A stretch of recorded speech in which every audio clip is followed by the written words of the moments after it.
Fala galera, Yerta Bytes chegou ao seu segundo episódio, galera.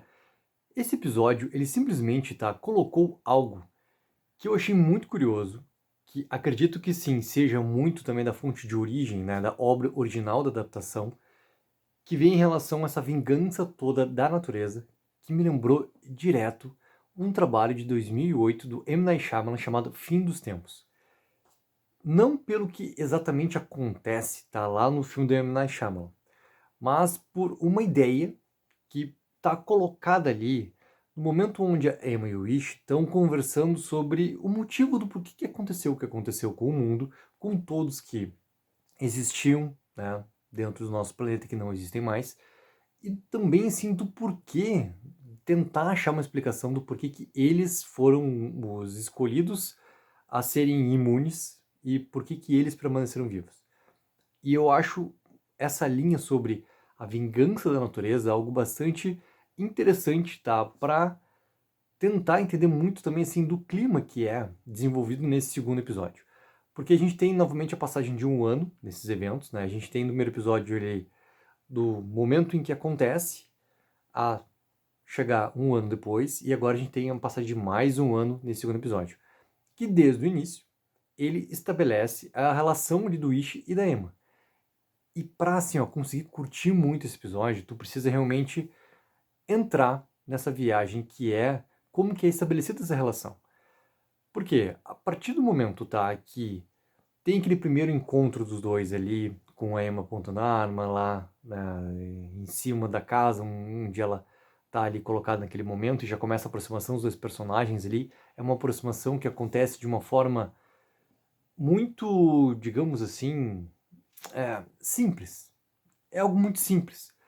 E se a gente for pegar a maneira como esses dois personagens ali vão se aproximando e vão logo se conectando, até ter claramente algo que já estava não só por causa do material de venda, mas assim, pela maneira como o episódio mesmo vai ser desenvolvido, tá? Se é alguém que não acompanhou antes o material apresentado em trailer ou até mesmo no pôster, como está colocado aqui na thumb do vídeo, e foi assistir a série, tu já entendia que esses dois personagens ali, pela maneira tão simples que eles foram se relacionando e se conectando, que eles teriam sim um envolvimento amoroso.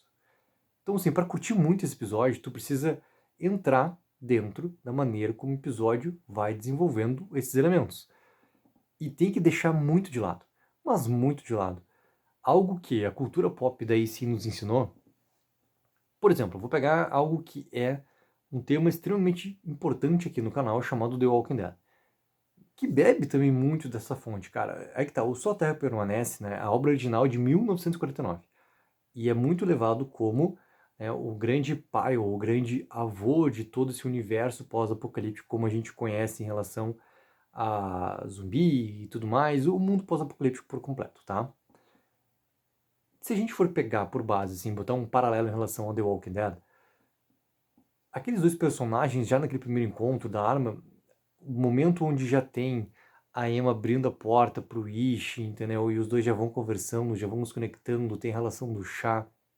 E a partir dali, tudo parece muito cotidiano. A gente sabe que o The Walking Dead, ele sempre trabalhou com uma outra maneira de lidar, com a maneira sempre do perigo mais próximo. Mesmo que, nesse momento que a gente está vendo, né, de encerramento do segundo episódio, a gente não tem a chegada de novos personagens, que provocam, obviamente, uma questão que vai ser, sim, conflito. Esse conflito, sim, pela luta pela sobrevivência. E é só, galera, pegar, inclusive, assim, os títulos dos próximos episódios, tá? Porque a gente tem dentro dessa série, na verdade é uma minissérie, são 6 episódios, né, que a gente vai ver até o encerramento desse ano agora, que eles colocam claramente que a gente vai ter, sim, conflitos, que o ritmo ele vai, sim, ser diferente, que a gente vai ter, sim, coisas além para lutar pela sobrevivência ali em relação ao perigo mais próximo, que é, né, o ser humano, digamos ali, que está chegando e querendo roubar as coisas que existem ali. É uma luta pela sobrevivência muito diferente do que a gente vê acontecendo no segundo episódio, que remete muito a essa comparação que eu estou colocando em paralelo em relação a The Walking Dead. Então, não adianta, cara, querer comparar o que acontece nesse mundo aqui pós-apocalíptico com o que acontece, por exemplo, em outro, como o exemplo que estou dando com The Walking Dead. Porque lá tudo é muito diferente, ele vai muito mais rápido que o conflito. E também tu tem uma proporção muito maior de digamos, sobreviventes, porque em The Walking Dead, a gente não tem essa questão da imunidade acontecendo. Eu tô falando só da série principal, tá? Esqueçam a relação de spin-offs, pra quem conhece, tudo mais. Tô falando em relação à série principal. Então funciona de uma maneira diferente. Tu tem uma grande, sim, quantidade de pessoas que sobreviveram ao surto que aconteceu do vírus. Então funciona, querendo ou não, de uma maneira diferente. Então o Eartha Bites, ele, além de se mostrar diferente nas suas relações, ele pega de uma questão de sobrevivência e escassez de recursos. E explora de uma maneira que eu achei, cara, muito, muito, muito bem desenvolvido. Colocando, sim, muito tempo do episódio ali pra gente ver como o personagem do Ish, que claramente, não só por ele ser um geólogo, que já morava sozinho e que sabe muito bem sobreviver por si só, antes que qualquer coisa tivesse acontecido ao redor do mundo, mas ele vai deixando como que ele vai buscando esses conhecimentos e, por exemplo, dá tempo, e muito tempo de episódio, para mostrar como ele vai matar lá o boi pro teu alimento e cortar, cara, e dilacerar para achar exatamente lá qual parte que ele realmente quer ter e o trabalho que é realmente para que aquilo aconteça e vencendo seus próprios medos, receios, entendeu? De não só o matar, mas depois do abrir o animal e conseguir tirar exatamente o que precisa tirar. Ele montar, por exemplo, o galinheiro. E ele buscar algo que é essa questão da energia. E através das placas solares lá conseguir captar energia e voltar a ter energia ali na casa. Então, isso, cara, quanto que o episódio ele vai pegando esses aspectos todos desse mundo pós-apocalíptico, de elementos que falta de recursos, escassez de recursos, como que isso vai acontecer, como que tu vai conseguir também ter algum tipo de normalidade que tu tinha antes em relação à energia e trazendo-se de volta, até a infestação dos ratos, cara. A infestação dos ratos foi algo que realmente me surpreendeu, tá? Algo como, por exemplo, assim, não adianta, né? Eu falo que não é pra comparar com The Walking Dead, eu volto e comparo. Vou pegar uma questão de energia. Pô, The Walking Dead agora, e até dos ratos, The Walking Dead agora, em Dead City, que é uma spin-off que inclusive vai ter só a segunda temporada, né, estreando no próximo ano, que está acontecendo em Manhattan, Nova York, vai entrar mais a fundo nessa batalha toda pela produção da energia. E também tem alguns poucos momentos ali que eles usam, né, pela questão de Nova York ser a ilha e tudo mais, da questão dos ratos, que é algo bastante cotidiano e conhecido de Nova York. Então eles utilizam isso de uma forma completamente mais forte e impactante dentro da história, que é extremamente simples no seu desenvolvimento da relação, aproximação desses dois, que simplesmente se encontram. E a chance desses dois se encontrarem depois de tudo que aconteceu, do tempo que eles passaram sozinhos, e o tamanho que é, né, a cidade por completo ali, não só aquela parte do subúrbio onde está acontecendo a história em Eartha Bites, muito difícil, cara. Muito, muito, muito, muito difícil. E acontece. Então eu gosto quanto eles trazem esses elementos ali simples e vão trazendo também essas questões todas ali de como esses dois personagens eles não só vão aprender a sobreviver, mas eles vão nesse momento aprender a viver. O primeiro episódio lida muito com essa questão de vale ou não vale a pena sobreviver. O segundo episódio ele lida muito com sobreviver não é o bastante. Nós precisamos achar um motivo para viver. Algo quase como uma redenção. O filho é quase como essa redenção, né? Então ele vai além. E como que ele usa esses aspectos, como eu fui comparando com não só a série principal, mas spin-off de The Walking Dead, também de uma forma, cara, muito diferente do que a gente está acostumado, não só em The Walking Dead, mas com outras tantas produções pós-apocalípticas que a gente já conhece da cultura pop.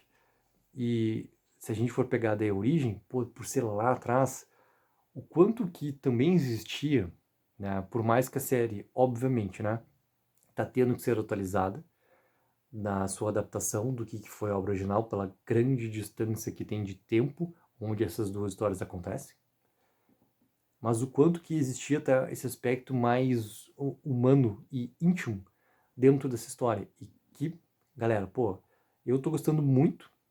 Esses dois primeiros episódios aqui conseguiram dá muito espaço para o desenvolvimento não só do Ishi no primeiro e no segundo, obviamente, mas muito da Emma também, e essa importância toda da relação dos dois, e também dessa questão de sobrevivência e realmente viver, achar esse grande motivo para viver, e também como que vai lidando com essas outras questões todas que envolvem ali, escassez de recursos, como tu vai solucionar esses problemas todos, como tu vai buscar esse aprendizado, a questão do parto, cara, de o quanto que, obviamente, que tem de conhecimento já da Emma,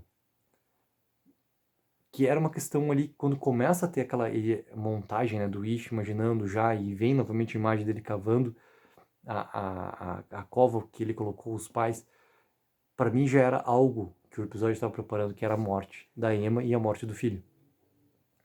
Que, pela gravidade de toda a situação, era uma coisa que estava, assim, ó, muito clara que iria acontecer.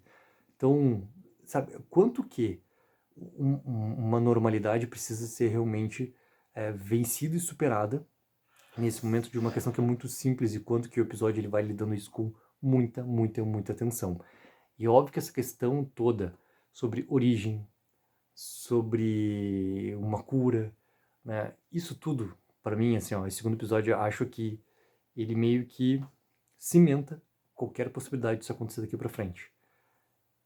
Esses novos personagens que vão entrar, e acho que entram já, né? Não só aquele sugerido no final do segundo episódio, mas outros que já estão colocados também ali, por exemplo, tu no IMDb, cara, tem uma lista enorme de personagens ali. Enormes. E tu viu até agora quase ninguém que tá aqui. Né? E daí tu vê pela quantidade de episódios que esse elenco tá colocado, vem muito a partir de agora. Né? São 2, são 3 ou são 4 episódios. Então vem muito a partir de agora, né? Tudo isso, galera, pô, eu acho que essa série, ela precisa realmente, assim, ó, ser vista do ponto de como que essa história realmente tá sendo contada. De como que realmente ela foi formatada, não só agora, para existir nessa minissérie, mas desde lá da sua origem. E esse ponto todo até da comparação sobre a natureza estar ali cobrando agora, e chegar, né, no além da questão do destino desses dois se encontrarem ali, eu acho até um assunto assim, ó, bem importante, que também faz muita parte desse mundo onde esses personagens estão vivendo ali, dessa questão toda de tudo que aconteceu e por que que eles são escolhidos a estarem ali. E essa força toda da natureza de cobrar também pelos erros todos que aconteceram, e cobrar dessa forma, colocando também coisas que não tem como escapar. É literalmente essa vingança toda da natureza acontecendo. Galera, para quem quer acompanhar Arita Bytes, tá? Ainda não conseguiu assistir essa série que tá vindo logo após o encerramento da terceira temporada de From, é uma série da MGM Plus, também americana. Entra lá no nosso grupo do Telegram, tá aqui na descrição do vídeo. O grande Samuca sempre vai colocar às segundas-feiras o episódio legendado lá no canal, certo? Então, galera, coloquem embaixo nos comentários o que acharam sobre esse segundo episódio de Terabytes, e óbvio que a cobertura segue por completo aqui no canal. Take 04, viva o sonho aqui!